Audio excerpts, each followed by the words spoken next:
From Chicago, Kevin Coval. This is for my family.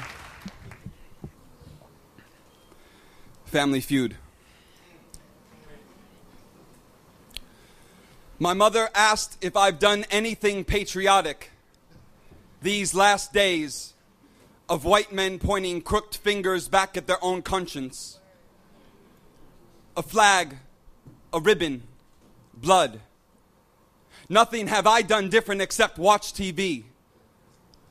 My father screams fist through my face when I mention this new war aids right-wing rhetoric, and maybe the government is involved in ways known secret books from now.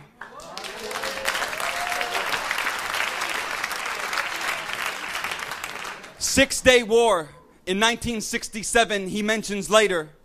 Arab world poised to push Israel into the Dead Sea, and you were too young to remember, and you only point out the negative, and you don't see progress this country has made. My mother's voice rises like defense shields when I ask if she wants my daughter to be murdered by bombs built in the bombardment of self-delusion. Aren't the bodies and memories buried beneath rubble and war declarations innocent? New York is Afghanistan.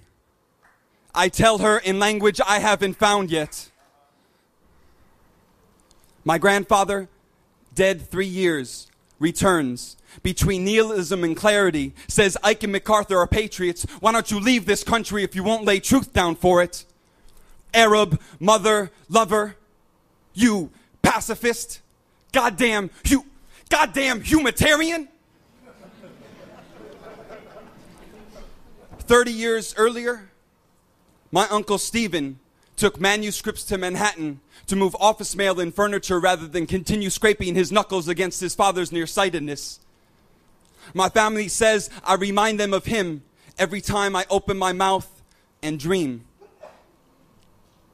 But I am staying here, listening to my father speak the John Wayne brutality of white colonialism. Here, in front of my aunt's television set, glued to learn her stories before her heart sleeps silent. Here, in the smoke clouds of ignorance, in the dialectic divide between kin. Here, between the shores of death, trying to speak with my family. My mother is in Arizona. My mother is in Afghanistan. My mother is in Iraq. My mother is in Palestine. I love my mother. Though at times we don't find language to share, I defend her right to exist.